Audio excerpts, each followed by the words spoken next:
Welcome to the Canby Budget Committee meeting for May 17th, 2018. Please stand for the Pledge of Allegiance and a moment of silence.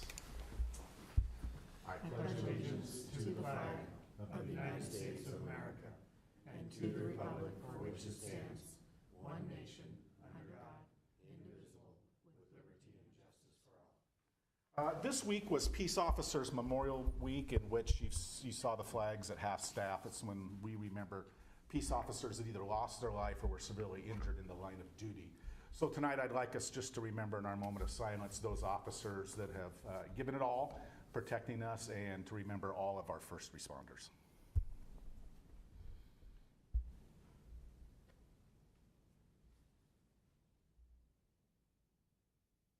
Thank you. Please be seated. All right, next up we have roll call. Tim Dale is present. Tracy Height? She is here. Tracy Hensley? Here. Michelle Hensley? Here. Andrea McCracken? Here. Jason Padden? Not here. Not here. Greg Parker? Jack Pendleton? Here. Tyler Smith? Not here. Sarah Spoon? Here. Jennifer Trendy? She'll be here late. She will be here a little later. And Edward Warnock? Here. And do we have a quorum? Yes. We do. All right, thank you very much. Next up, we have old business. Questions or comments from the May 10th, 2018 meeting.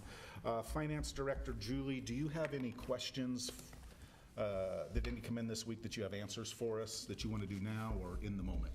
I did not receive any questions. No questions at all. I do have an answer to our bubble list question. Oh, very good. Go ahead and do that now.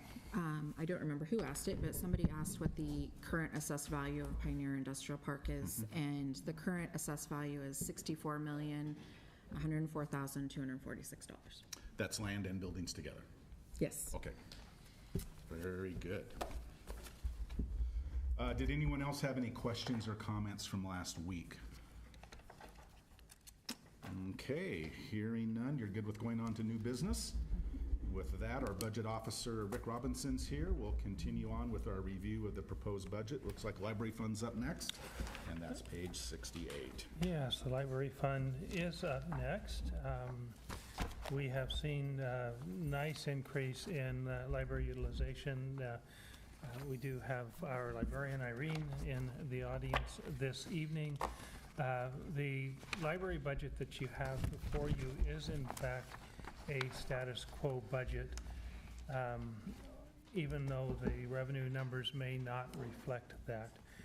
In this budget, I have recommended the use of $50,000 of general fund money to balance our library budget, as the library district funding is not adequate to continue the level of services at their current level. My recommendation to you is that we in fact authorize that transfer, that we continue to make our library system available to our residents within the Canby Library Service area. And again, my compliments to Irene and her staff for the outstanding job that they're doing. The other thing that you'll see in this particular budget unit is an interfund loan from the cemetery perpetual care budget. I'll try to say that 3 times as fast as I can. The cemetery perpetual care budget, and that is to cover that time period between July 1, beginning of the fiscal year, and when the taxes are received from the district. So it basically is a gap loan. The loan is repaid to the perpetual care fund with interest.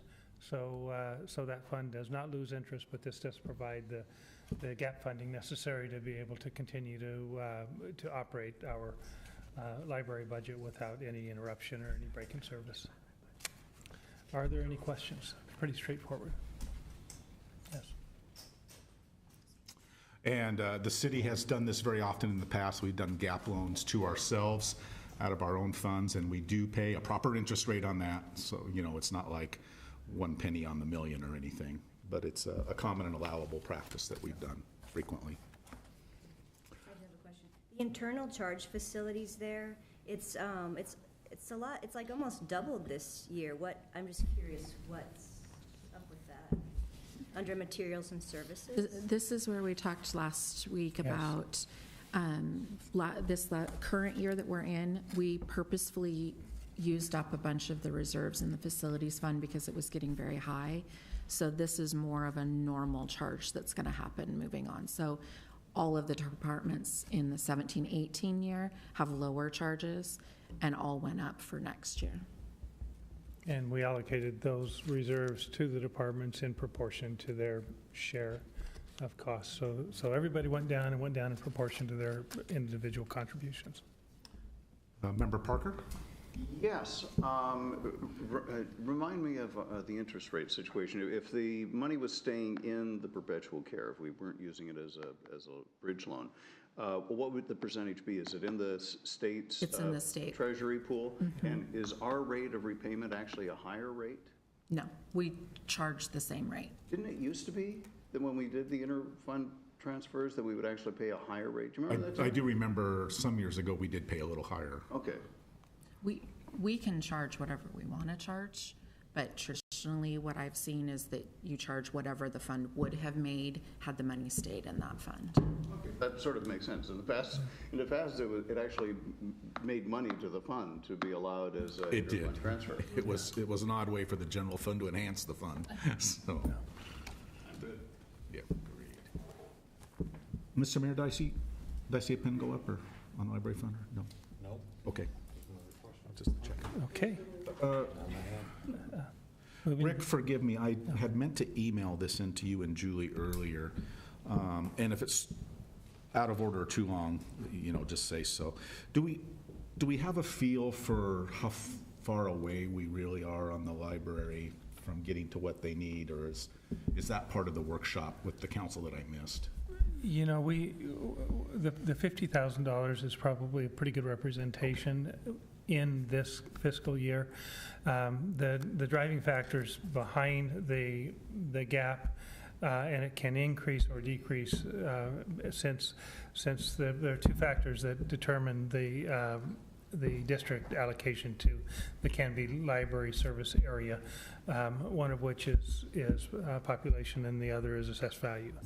And so as either of those change in relation to all of the other populations and assessed values in all of the other library district service areas, then we could see that number go up at a greater or a lesser number, because remember, the benchmark isn't just how well we do, it's how well we do in relation to all of the other library service areas within the library district. It's always relative. Yeah. Very good. Thank you. Any other questions on the library? Karina? All righty, off to transit, page 70. The transit program has a plan to continue to implement the master plan that you adopted this past year.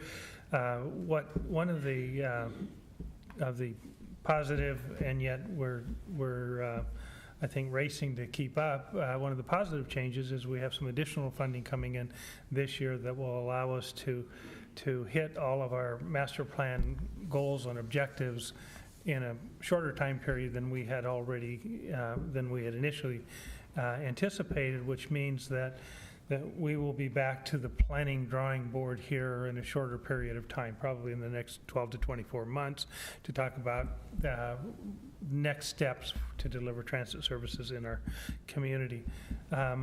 Julie has identified the acquisition of 3 buses that will be funded from federal and state funds with a local transit operations contribution as well.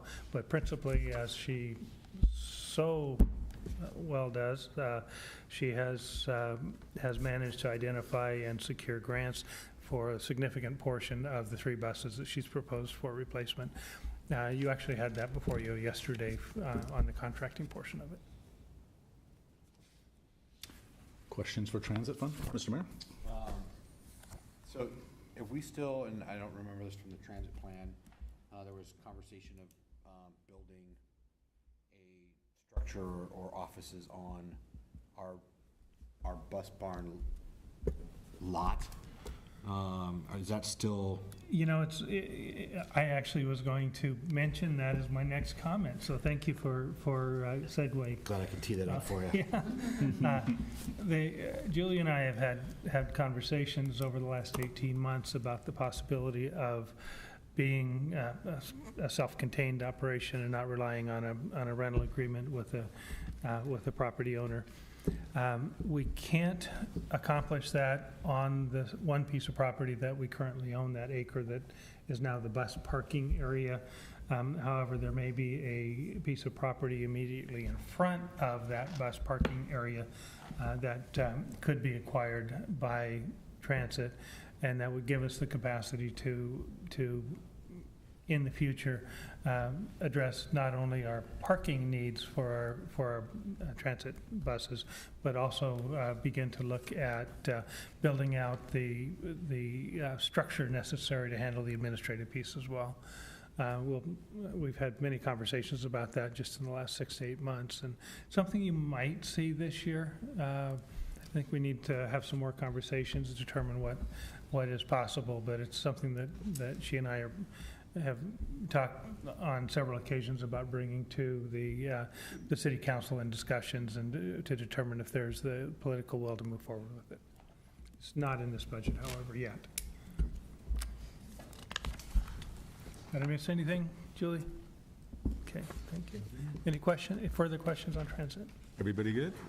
All right, off to Swim Center, page 72. Swim Center has a couple of capital initiatives that both of which are really quite important. As you note, in their budget, they have $500,000 budget in capital. There are two pieces to that. One is an upgrade to their air circulation system in their existing facility, and then the second is the construction of a community room that would be on the back side of the existing swim center. And if funding permits, we'd be looking at upgrading the locker area and the restroom area to in the existing facility. So we're if this budget is approved, Eric and I will begin working on the identification of an architect to start doing the design work so we can get some preliminary estimates on cost, and that'll allow us to better define the scope of the project moving forward. What we will have to do on the project, if approved to go forward, is we'll have to hire an architect, bring our design to probably 30% completion, and then take that information to Trip Goodall, the superintendent, who could take it to a school board, determine the condition of that we have for moving forward is that we have to have at least 10 to 15 years of use of a new facility if we're going to build it, which means that we really can't build it on property that we have only a year-to-year lease on. Tripp and I have discussed this. He's taken the issue to his board, and they've expressed that if we can show that we are in fact sincere about developing this additional level of service, that he, I believe, will recommend the contract or the lease extension. It's actually an exciting prospect. Any questions on the Swim Center fund?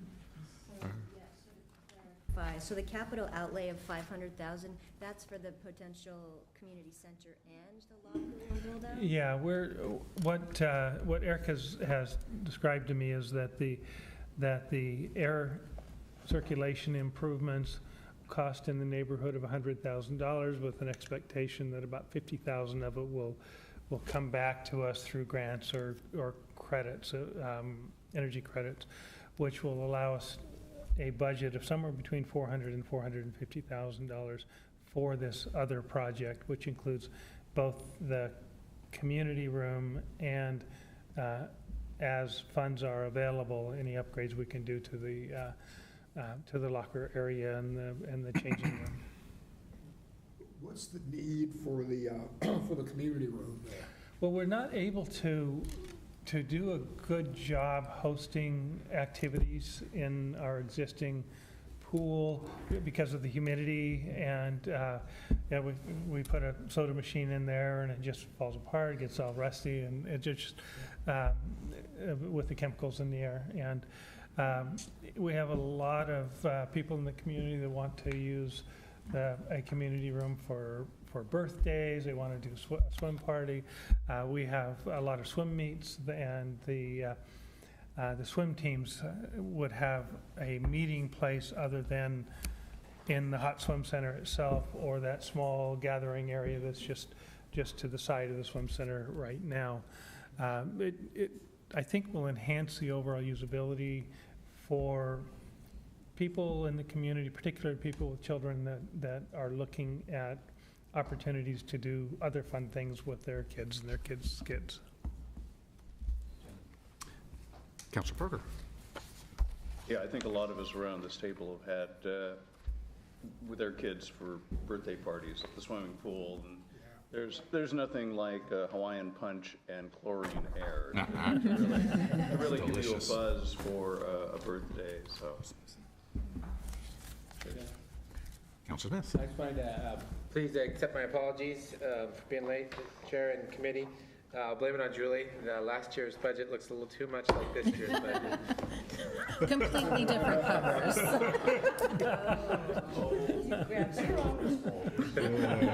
Yeah. That would have been fun, though. Yeah. Why is Mr. Smith looking at something? Yeah, so for the record, Councilor Smith and Member Trundy have arrived and are in attendance as well. Member Trundy is now a member. She's now a full member. Welcome aboard. Yeah, she graciously offered to step into a vacancy we had on the city budget committee, and the council approved her last night. So thank you, Jennifer. I too apologize for being late, but technically I'm earlier than I thought I'd be. There you go. So you're still in the positive. Any more questions on the swim center? Michelle.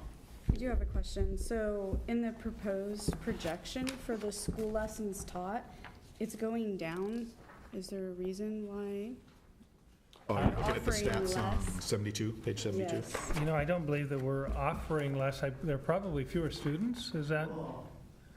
Malala Malala's has pool is withdrawn. open. Okay. Oh, that's right. They have their Oh, own yeah. pool this year. And we did school lessons for them again this year because they weren't ready. Okay. And public lessons. Makes sense. We enjoyed what we call on council leakage from Malala for some time there. Other questions for the swim center? All right, moving on to street fund, page 72. Okay, I passed out to you a document that's entitled Public Works Project Updates. It's kind of a summary of these budgets that I'm going to be going through, a little bit easier to read than the budgets themselves. They're more in a narrative form, and I want to thank Jennifer, our Public Works Director, for putting this together. It's an outstanding document. It'll be a good working document for each of us as we go through the budget year and start looking at projects. The street fund, we're looking at the improvements, reconstruction of North Maple Street from 10th to 14th, North Locust Street from 4th to 10th, continuation of our street maintenance program. There's a couple other efforts that are underway that I think are really very critical, and I appreciate Jennifer jumping on these as quickly as she has. One is an update to our ADA inventory. We want to make sure that our sidewalks and access points are ADA compliant and meet federal guidelines, and so she is going to be pursuing a more current update of our ADA inventory. And the other is that those of you who've been involved in our street maintenance program and public works programs over the years will know that we maintain a street pavement index that's put together by a consultant, and we rely on that heavily when we put together the street maintenance program each year, looking for those roads that score the lowest in our community have the highest priority. And so she will be working to update and renew our street pavement index to give us a better indication of where we stand today with all of our roads after all the work that has been done over the years. I'm actually particularly very excited about that. You'll also note that in the budget itself, we have a budget of 1.016, just a little over $1 million for Hazel Dell Way connection to Highway 99E. We are in a situation now where we are working very diligently to identify an alternative to Sequoia Road for access to our industrial park, Pioneer Industrial Park, and have begun the preliminary work to, a portion of it will be grant funded, it's a portion of it, once we update our transportation systems plan, will be SDC eligible, and a portion of it we'll fund ourselves, but we need to begin the preliminary work and show a good faith effort to ODOT that we are pursuing a solution for a second access to increase capacity as they consider new industrial development in our industrial park and the impacts that that development will have on the intersection of Sequoia and 99. The $1,016,000 is not the total cost of the project. It's just getting us started. We anticipate that it could allow us to do the preliminary engineering, begin engineering design, and begin right-of-way acquisition. That's the process that we'll be following. So it's an important next step. We're excited about it. Also, just a little bit overwhelmed by the whole process because it was something that we had not expected to need to do for about 5 years, but with the current activity or current interest in our industrial park, if we fail to act, then it goes with the old saying, if you fail to plan, you plan to fail. If we fail to act, then we in fact will be putting ourselves in a position of having to turn away industrial developers that not only have an interest, but have a plan to develop in our industrial park. And Rick, can you remind us from last week the ineligibility of using URD funds?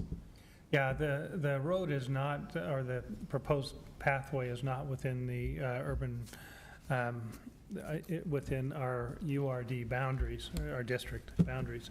And so the use of urban renewal funding is not available to finance any part of this.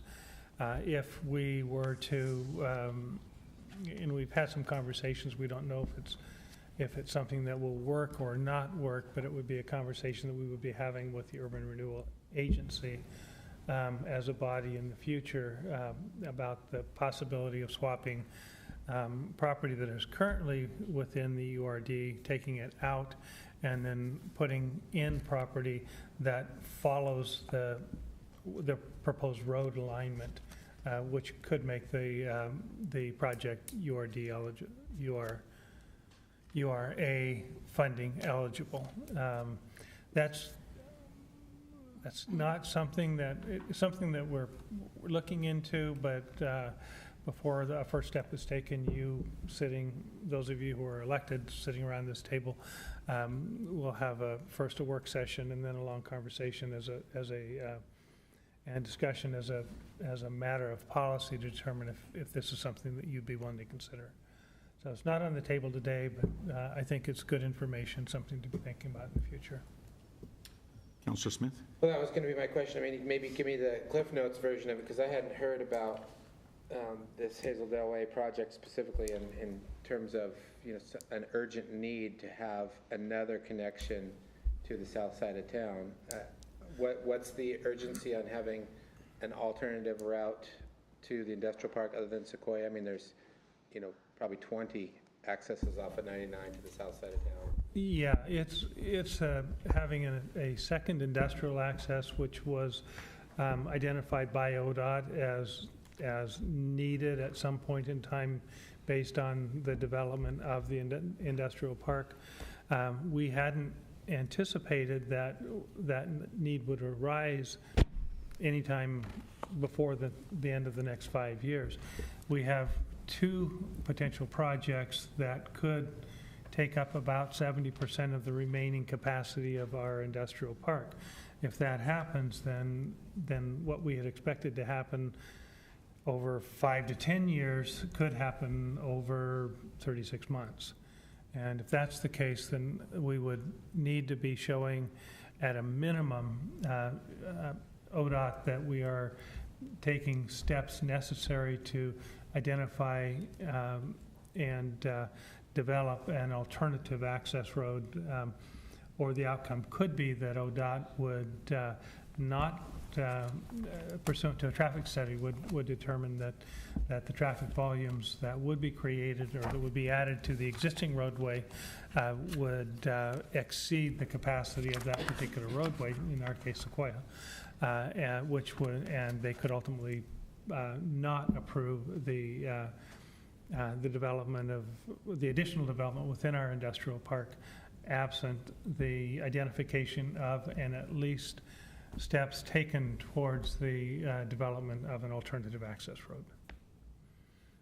And you're right, this is something that it's been probably less than 6 weeks before this came on our radar as a result of a discussion we had, and maybe 6 to 8 weeks, as a discussion we had with a potential developer looking at some very significant projects, and they're serious enough that they've made some preliminary offers on some property in the industrial park. And if those things come to fruition, which the developer certainly wants them to, then we would be working as quickly as we can to address the traffic issue.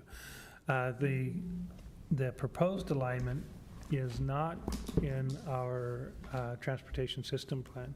So one of the next steps that you'll be seeing under any scenario as we move forward is a minor amendment to the TSP that would probably remove Hazeldale as a preferred option because it touches so many different properties and looks at an alternative alignment that is more cost-effective to construct, would meet ODOT's requirement, and touches fewer private properties, which would make negotiations with property owners simpler. How far away from the Sequoia intersection at 9090 would that be? I'm trying to imagine. I believe it has to be at least 700 feet away in order to be a major road with a signalized intersection. So we know that it will be at least 700 feet. We're still doing the initial analysis on it. Jen is kind of leading the charge from a technical perspective, and we are very, very much in very early stages on this. I think we've met 5 times over the last 4 weeks trying to just get our arms around what the issue is and then develop a next step scenario and plan of action to begin moving forward with this project. One of the exciting aspects to me about the possibility of this development is a good portion of it, maybe half, is outside of the boundaries of the district, the urban renewal district, which means the tax increment would come directly to the city and the other taxing jurisdictions. So there's a very real economic benefit to the city and the county and schools and Canby Fire if we're successful in landing these new businesses, if they build, and if we can find a way to accommodate the increased traffic volumes that would be created.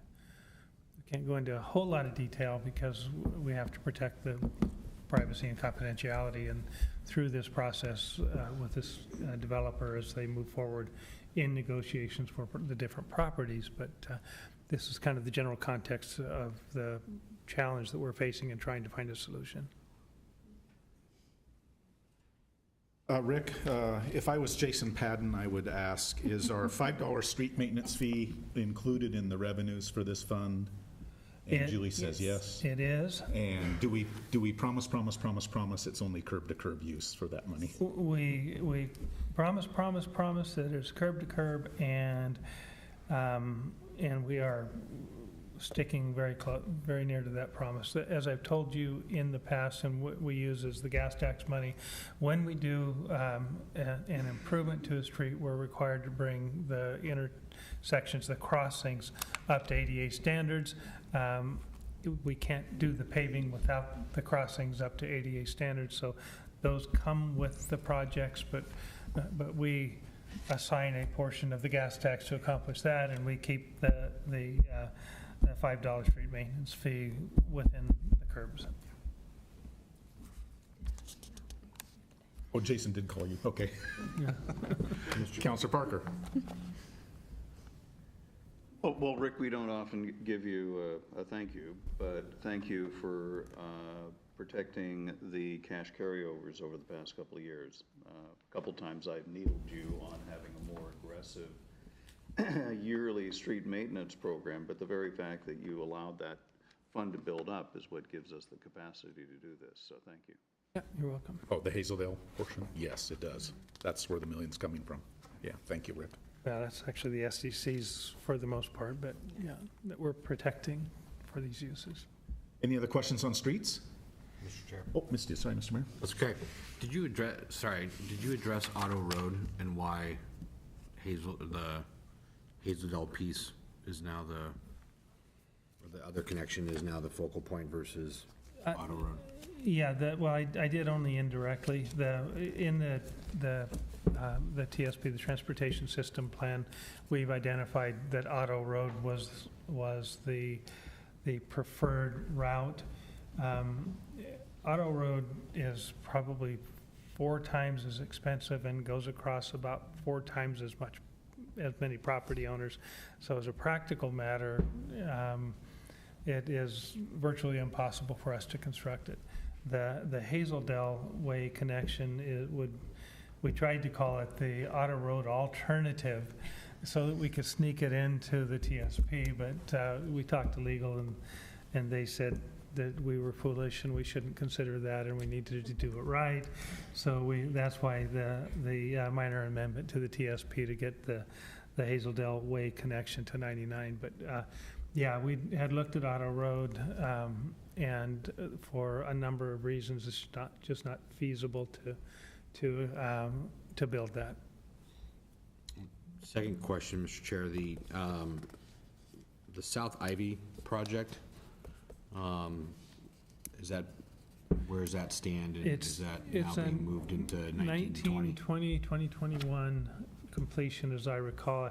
We just got an IGA and I was reviewing it today, and I think that that's scheduled to construct in 2021. Am I remembering that right?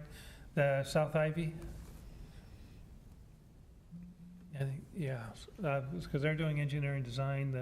The intergovernmental agreement is a very complicated agreement because it involves county, state, and city. And we each have a cost sharing and a duty and responsibility within the context of completing the project. It is moving forward. It is scheduled now it's my recollection that it's 2021 that it's scheduled for construction, and that design will commence this year, design and engineering, and then there's some preliminary work that will need to be done before the reconstruction occurs. I do believe that there's also some right-of-way acquisition that still has to be done in the South Ivy project, which the county's going to undertake. County's handling it. Yes. It's their road, they better take care of it. No, that's right. So say it out loud. Yeah. So the project is moving forward, but it's moving forward at a state pace. I'm sorry, did you say snail base? State pace, I like that. It's like facial, but slower. Yes. I do also, and I probably shouldn't be singing her praises quite this much, might give her a big head, but Jen has been working with ODOT on, about 6 weeks ago, I sent ODOT a letter indicating a preferred option for doing the improvements at Highway 99 and Elm Street that would allow us to apply again for a quiet zone. And the preferred option that we had identified and requested was that the city take full charge of the project. Jen has been in communication with ODOT representatives, and in my email today, and I've already reviewed it, was an intergovernmental agreement that would transfer both the responsibility for the project and the grant funding, $137,000 matching funding for the project to the city, so that we, in fact, would control, subject to ODOT approval, would control engineering, design, right-of-way acquisition, and construction. So that's a big deal. It enables us probably to finish that project a couple years ahead of where we would have been otherwise. So I want to, again, recognize and acknowledge the work that she's done with ODOT to somehow get that through their bureaucracy. It's about a 15-page IGA. It's impressive. And I didn't have any changes to make to it. I thought it was an excellent document. So we're moving forward with that, and which means that we'll be moving forward with that project, and we'll be back to you sometime. That's an urban renewal project, but it's one of our public works projects. And we do have the money in the urban renewal budget. So that's what I have in terms of I have a question on streets, a different subject. And I've asked about this before.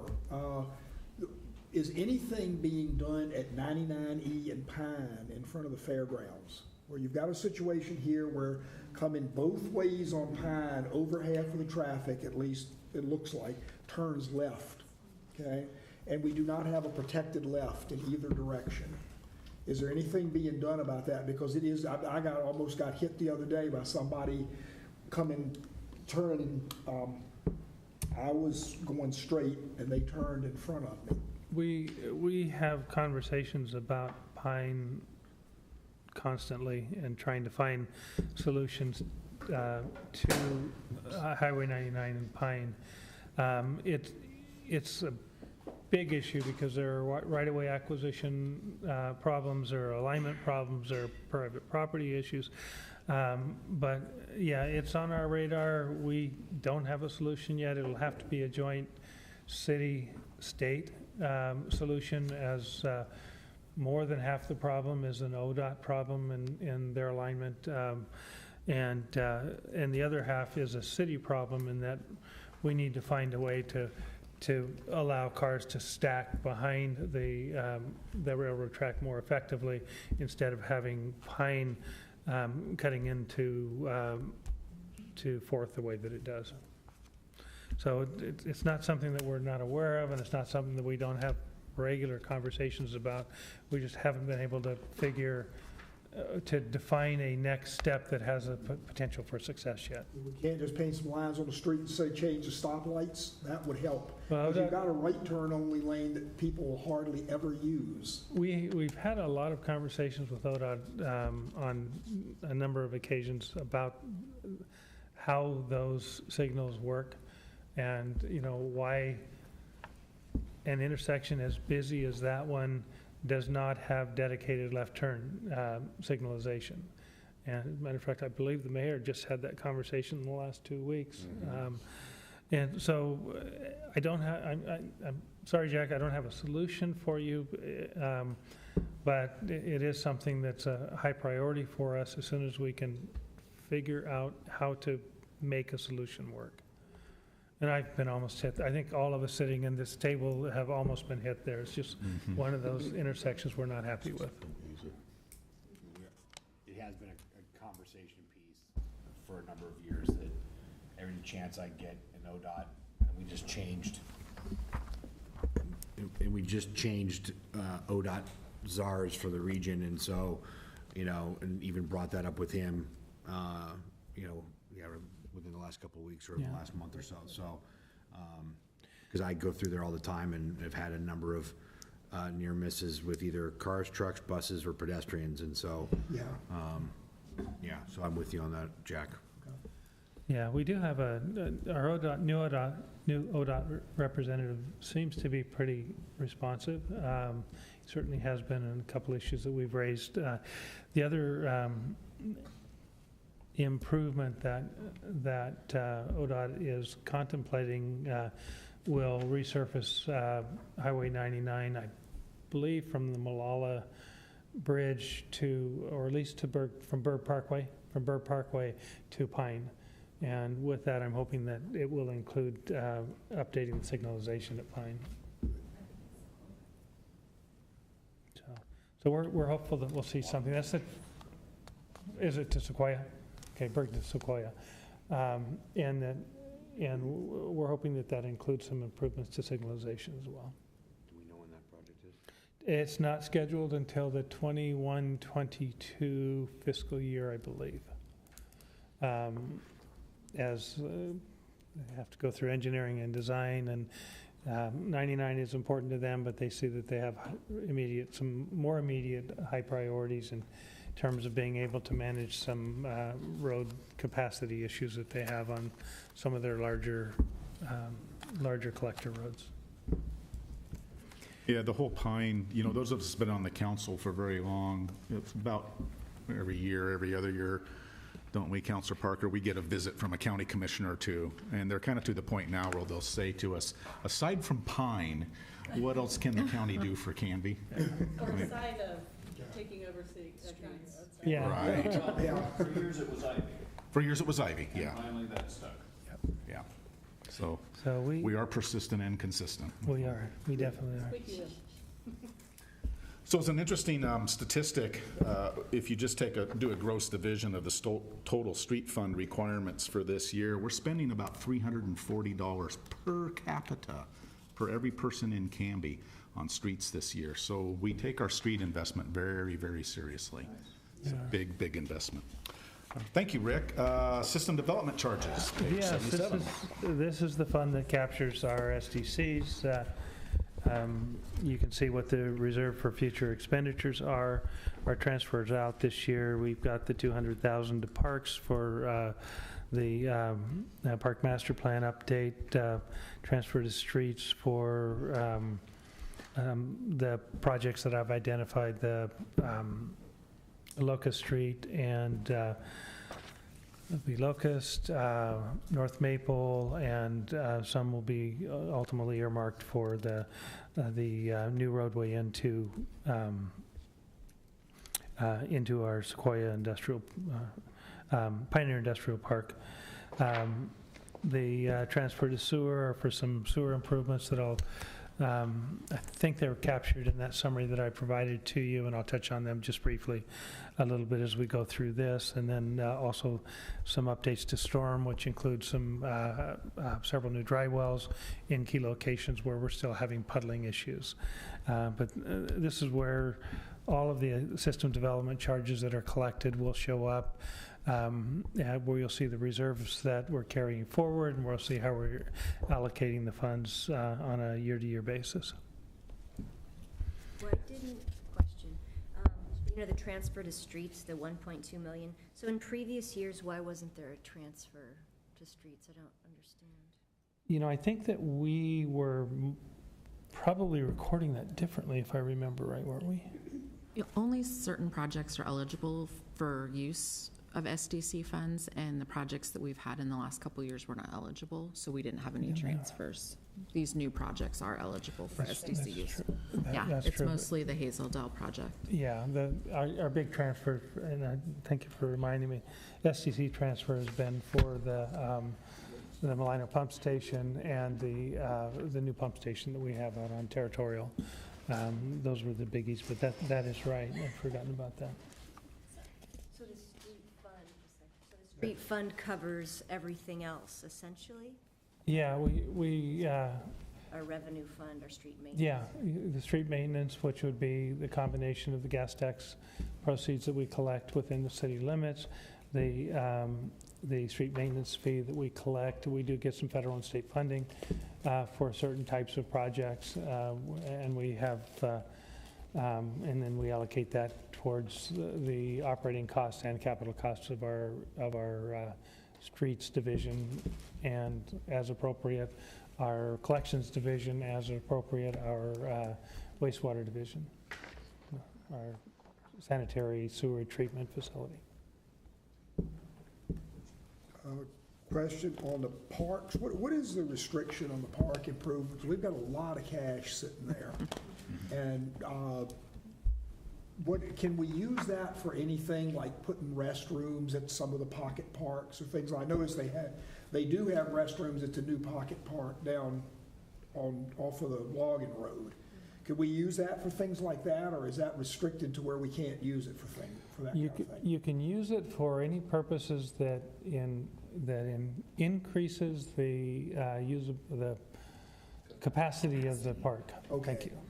The capacity of the park. So if you can't identify a material and describe the way that the application of an SDC increases capacity, then it's not usable for that purpose. Councilor Parker and I were just having this conversation last night about how to properly define capacity so that perhaps we might have an opportunity to use SDC funds to address some of the issues, and possibly restrooms, just depend. And I think we'll probably engage discussions with our legal counsel to get a little bit better indication of what we feel we can accomplish without getting into trouble, and what we can't, and then we can bring additional recommendations to you. But yeah, Jack, I think that there are some opportunities that we need to explore, and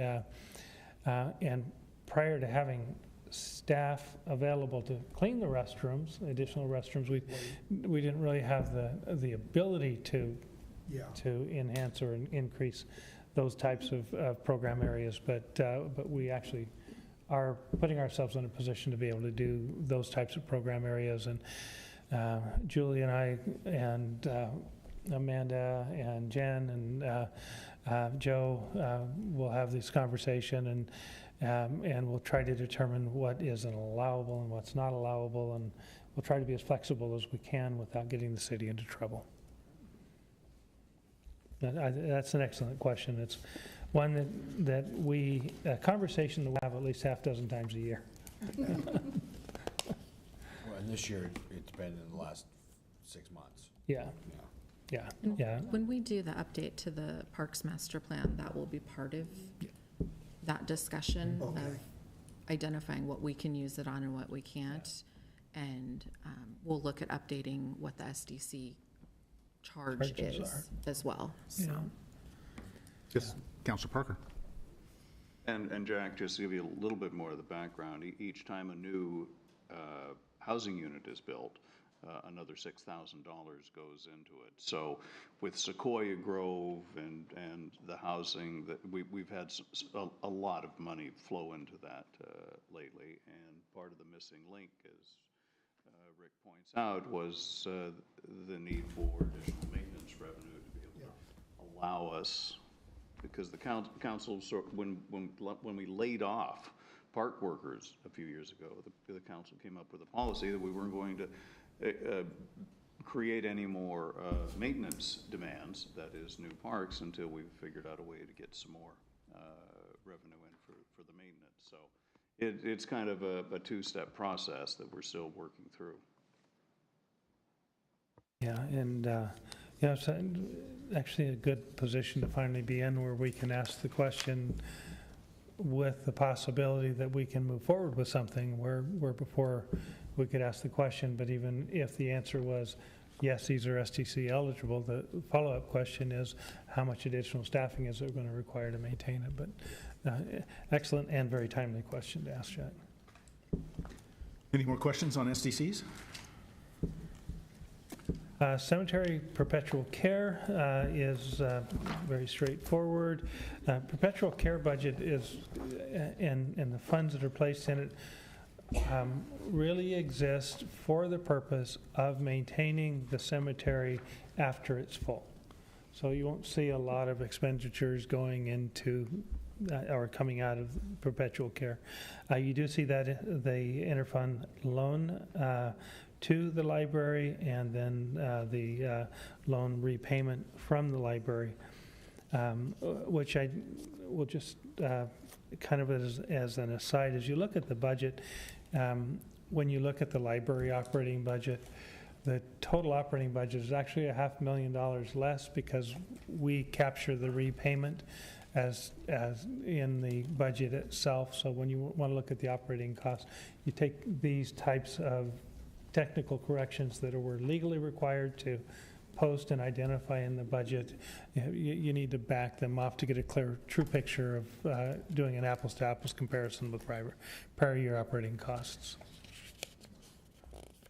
Any other questions on that one? Oh, we do have one. Member Trundy. Thank you, someone had to do it to You Greg. do. You have to get Greg on this one. My only question is the difference between the 500,000 and the 502,000. That's the interest charge. That's what I thought it would be, but That's the interest I charge. had to make sure that Councilman Parker knew that. Yes, that's awesome. All right, moving on to Police Forfeiture Fund, page 79. Yes, these are funds that are collected as part of essentially drug enforcement activities that our local law enforcement participates in. They actually can only be used for drug enforcement and related equipment in the police department. So we can't transfer the money out and use it to buy a new car unless it's specifically for drugs, drug enforcement activities. We have used it for dogs, where we're hiring drug dogs and for sniffers and those types of activities, and there are applications that we're able to use those funds for, and it does enhance and provide some additional funding for the police department to work in the areas of drug enforcement activities. I have a question about that. So that line under materials and services, it says supplies and services federal. What is that? So there's two types of forfeiture funds. There's federal forfeiture and there's civil forfeiture, and we have to track them separately and keep track of their balances separately because we have to report on them each year. So it's just how we keep track of which bucket of money they're spending out of. A federal case, like a So federal if drug it's case. yeah. So we may buy equipment that serves the needs of our drug enforcement division. It could benefit our detectives. It could benefit law enforcement officers assigned to the drug task force. And so that's where those expenditures would show up if they're specifically related to drug enforcement activities. If we're spending federal money, it shows up under the supplies and services federal. If we're spending other money, principally county or state received money, it shows up in that other category. Civil might be abandoned vehicles. Yeah. Still saw that coming. Yeah. That could, some of them. Actually, it's not. It's a revenue The source. revenue side. It's not. Those go somewhere else. Wouldn't go in that pool, that goes to some other pool. These Now, have to drugs be- were found in the car. There we go. Yeah. Well- This money has gone through an adjudication They're process. in. Yeah, this is money that's been through trial, it's been adjudicated. Yeah. It's at the end of the case, everything's done. So, And one of the jurisdictions that I had spent some time working in, we actually had seized a brand-new Corvette that sat down in our parking basement for months, and every time I walked past that brand-new Corvette, I was totally envious. wrote a letter to the judge saying, hurry up. Yes. I will say the balance in this fund is going to increase significantly.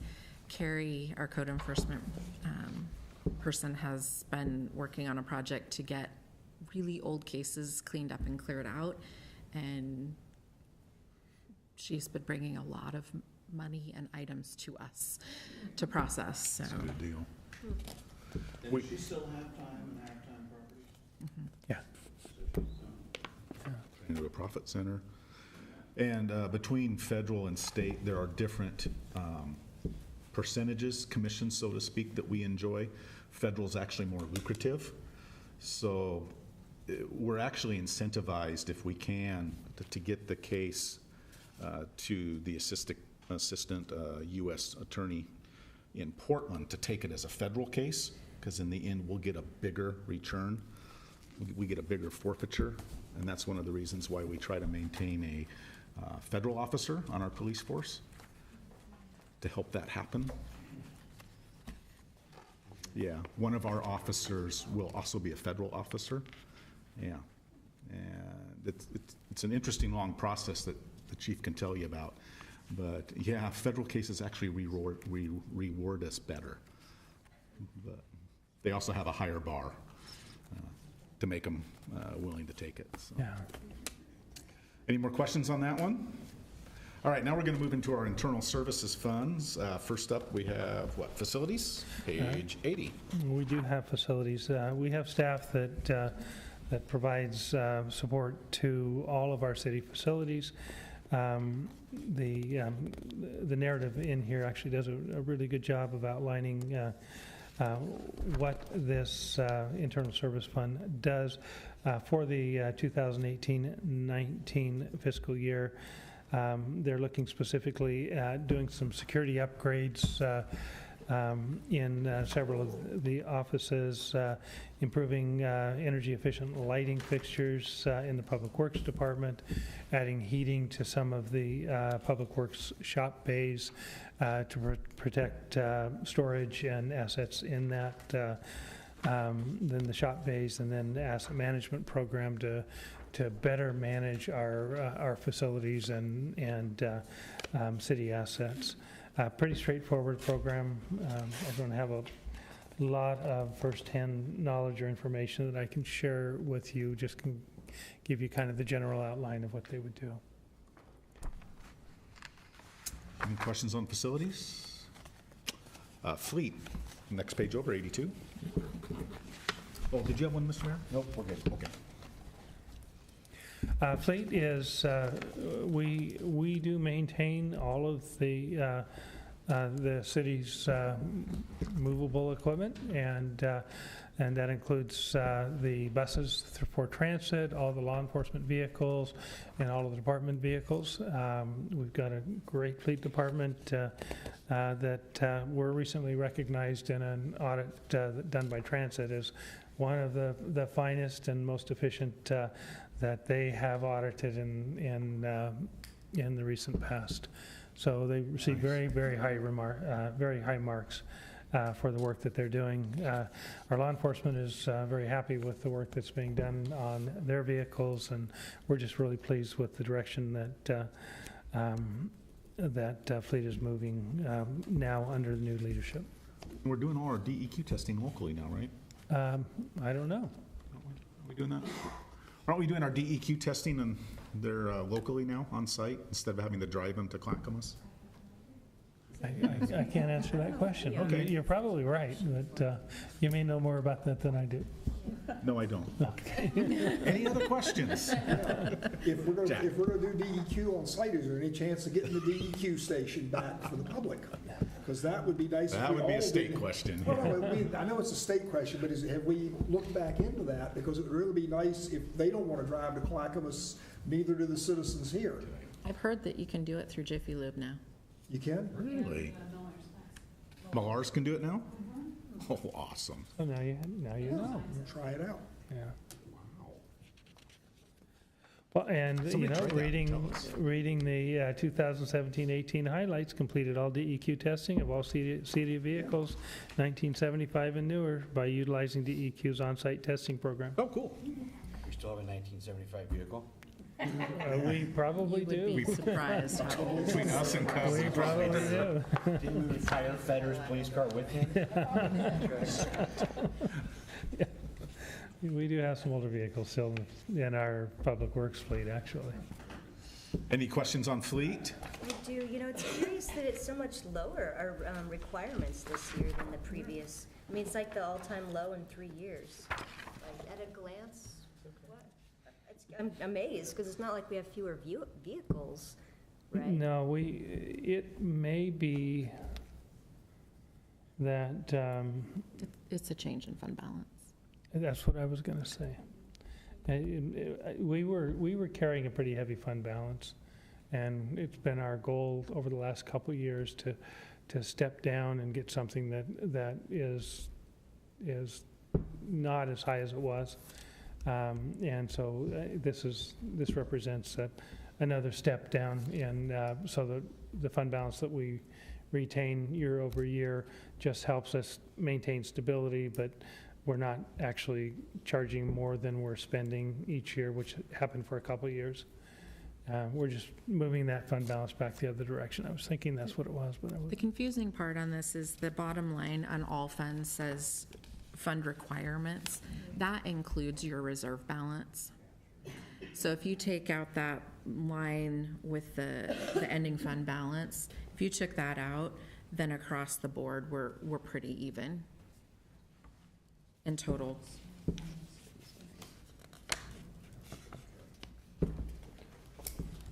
You know, one of the other changes, I don't know if it's in here or not.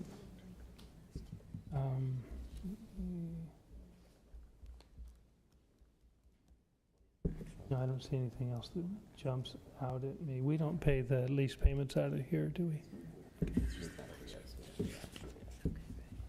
We just have really good management right now. All right, I'll buy it. You can take that to I'll the buy bank. that. Are you ready for a victory lap already? Actually, Finish this page yet. I wasn't speaking of myself, I was speaking of Jen. Do you want to speak to that? I was giving credit where actually credit was due, and certainly not upstairs here. So, I think so. I think so. Is it on? can you guys hear me okay? Yeah. Yeah. Robert's been with the city now, I think about 9 months, is it? Okay, and in his process, he's gone through and basically done a lot of cleaning house, organization, and just trying to really streamline how transit operates. And what that's done is it's really allowed him to kind of fine tune what he actually needs, and instead of just kind of second guessing what may be needed. And so I think if you look at a couple items here, like tires dropped to half, transit tires dropped to half, just because he's doing a more diligent job of estimating what we actually are using instead of just throwing money in there and like, okay, at the end of the year, if it's left over, it's there. So, so that's what we worked on together this year. And as he gets more familiar with how to operate the fleet software that did we purchase that already? I can't remember yet. He's purchasing some new maintenance fleet software, and once he gets more familiar with that, I think you'll see a better fine-tuned budget even further as years come. So, anyways, that might be a little insight. Robert's our fleet lead. Yeah, he's lead worker. Okay, thank you. Yeah. Other questions on fleet? All right, tech services, page 84. Tech services, you did approve the 2018-19 contract with Kintech.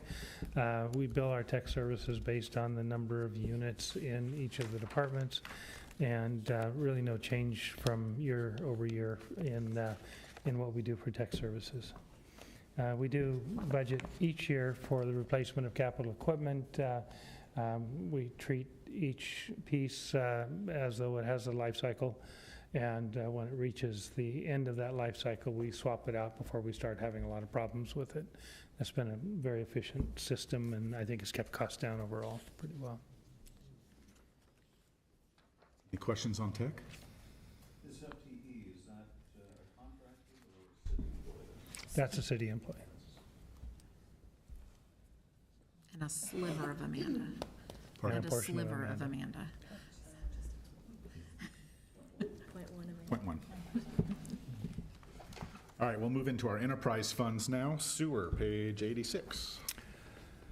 Sewer, what can I say about sewer?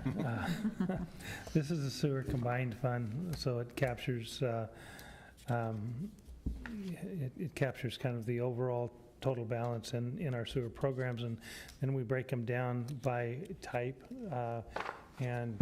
We run 3 basic types. We run our wastewater collection system, we run our treatment system, and we run our stormwater system, all of which are part of this program. So this is the aggregated amount, and then if I can just have you turn to the next page, it kind of breaks out the combined funds, talks about overall, the goals are really all about compliance with our requirements. As you recall, we had an issue 3 years ago now where we failed one of our stormwater testing, and DEQ slapped us on the hand, and then they slapped us behind the head, and then they reminded us that we should never ever do that again, and forgetting to file a test. So it's all about compliance. We've got a great system, I think, in place now. This is another program area that falls under Jennifer's umbrella as a Public Works Department, and we've got a good crew that works in these areas. We have several staff that run different parts of the program. Dave Connor, who you undoubtedly have heard his name from time to time, handles the day-to-day responsibility for our wastewater treatment system, does an outstanding job under Jennifer's leadership. Jerry Nelzine and Jennifer work collaboratively on both the collections part, which represent the pipes in the ground, and on the stormwater part, both for the maintenance and improvements that are part of our budget, and for the ongoing testing required to remain in compliance in these different programs. The treatment on the treatment side this year, we're running a status quo budget. Over the last several years, we've had some fairly major projects that we've undertaken to the tune of in excess of a couple $1 million to do some improvements on our sludge handling program and to improve the odor control within our wastewater treatment facility itself. I think we've had a fairly high degree of success in odor control because we don't get nearly the complaints that we used to get from residents in the area. And frankly, the only complaints that I ever really hear are early in the morning when the herd trucks are traveling through town, and it leaves an odor in the wake of the trucks, but it's not emanating from the facility itself, but from the transport of the raw material, of the treated material from its location at the treatment facility to its ending spot where it is recycled and used for a productive purpose. So on the treatment side, and I'll go through these together, did provide you in the summary that I gave you, the activities that would be undertaken both on the collection side and on the stormwater side. There are a couple dry wells that will be installed, and on the collection side, there's some lines that are going to be replaced. We're also going to be taking out of service a pump station that previously served that 11th Avenue area on the north side. And we're able to, with the work that's been done over the last year and is proposed for 2018-19, we're able to gravity feed that area rather than having to pump it. Saves us a significant amount of money in terms of life cycle costs, because we're not going to be required in the future to maintain the pump station. For those of you who are not totally familiar with it, we're not able to gravity feed all of our sites within the city of Canby. So what we do is we gravity feed our wastewater to a particular location, and then we pump it up to a higher elevation where it can be gravity fed down to the treatment facility. And so our pump stations, and the two that you're most familiar with right now, because we've just approved them over the last year, are our Willow Creek Pump Station, that's in final stages of completion, and our Malino Station, which is really regional in nature. It's going to serve a great portion of the south side of the city as it continues to develop. But those are not the only two. I think we have 5 or 6 others. I've never bothered to count them, but 5 or 6 other pump stations that we are required to maintain on a regular basis.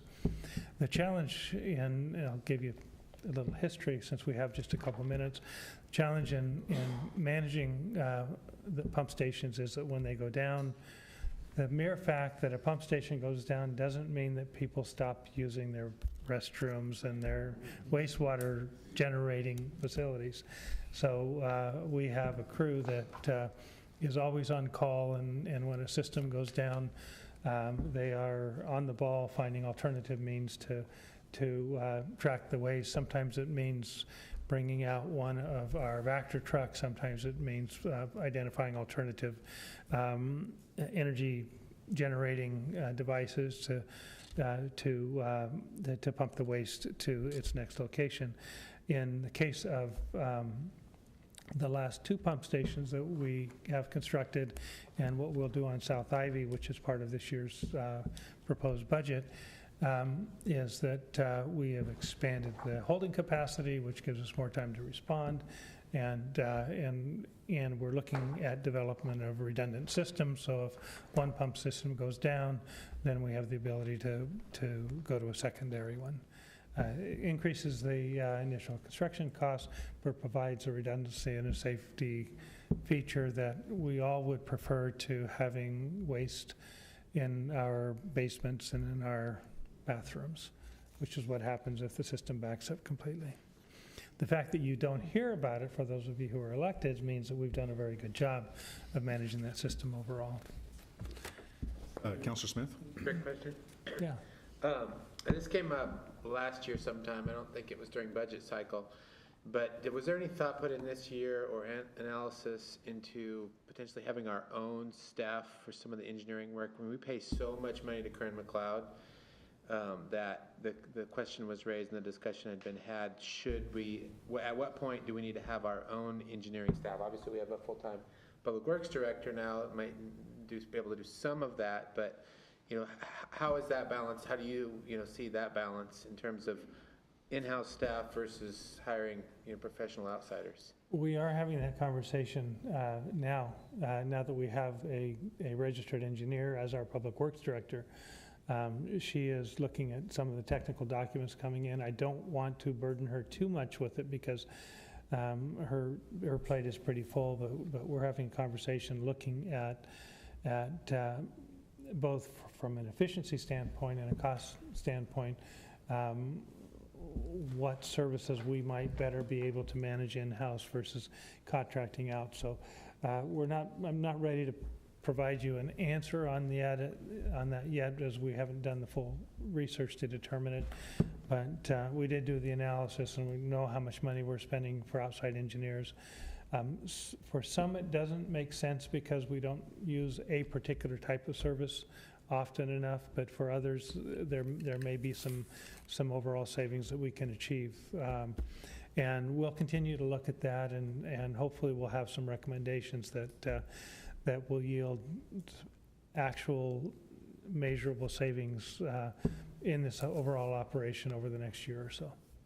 Or even if there was, as a result of some of your work on this, it might be good to have sort of a benchmark going forward so that people would know if there's ever a sort of a threshold, if you come away with some numbers that says if we ever, are spending more than X amount on this type of engineering per year, then we might want to look at having our own staff, and that could be, kept for institutional knowledge purposes. I think that's an excellent idea, and Jennifer is nodding her head so firmly yes.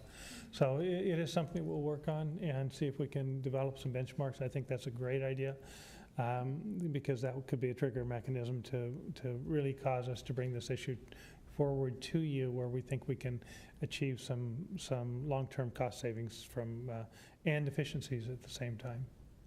We did just issue an RFQ to create a list of engineers to use for street projects so that we can have a working list to go to when projects come up and we don't have to go out and do an RFP every time we have a project. So that's out right now so we're hoping to get at least 3 or 4 companies on a working list that we can go directly to, so. Yeah, and we're working pretty diligently to reduce our dependence on just one engineer.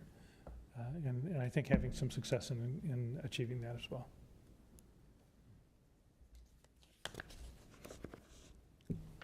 Any questions? Councilor Height, did you have? I always have a question. So to clarify, so the pump station at 11th and Pine, we don't need it anymore because we found an alternative way for Yeah, it to we have done some improvements to our sewer collection system, the pipes in the ground, that allowed us to identify an alternative collection that, and I believe it was improvements we did on Territorial, if I remember right.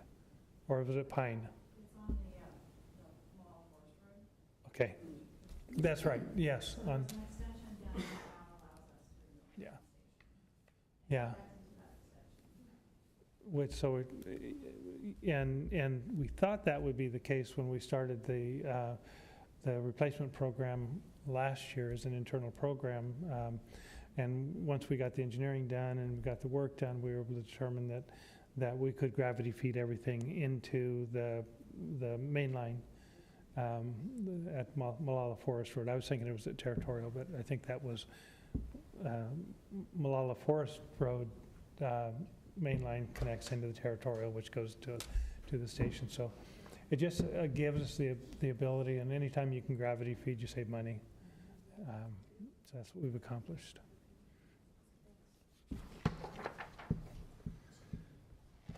Okay, so that addresses both the treatment and the collections of our sanitary sewer system. The storm system, I've identified in that handout that I provided to you. You can see some improvements in the storm system. There are a couple dry wells that are being proposed to address some puddling that's still occurring in the city. Our Public Works Department does not like puddles anywhere. And they work very hard to, when we see a buildup of water that make either driving or walking hazardous, they do a really good job of identifying solutions to address that. So there are a couple dry wells that are proposed, and I believe a couple of the existing stormwater system, existing pipes in the ground in our stormwater system are going to be replaced just because they're old and starting to break down. Rick, the Northeast 4th Avenue, that's by the fairgrounds? Yes. Okay. They'll be very happy. Yeah, that is such a difficult That's a tough spot. problem to solve. We think we can do it. We have a couple of hurdles we still have to get past because there's a public-private property issue that we have to resolve. I'm not sure whether it's been fully resolved yet, but where we can put the dry well to best meet the needs may not be on the street for a number of reasons. But I know that Jennifer and her crew are working on that, and they've either have a solution or they're working on a solution. But we do recognize that we don't want water running into our fairgrounds and disrupting services. And as I'd indicated, these project updates that Jennifer has put together are excellent, and they take the information that I've just shared with you, and they broaden it, they give you timelines and all, and that's the handout that it looks like this that I gave you at the beginning of this meeting. Covers all the same things that I just covered with you. And that is, I'll go ahead and share that. That's a good deal. We're over here whispering. So the sewer bonds that we had, we paid them off this year, so we will have no more bond payments moving forward into next year, so.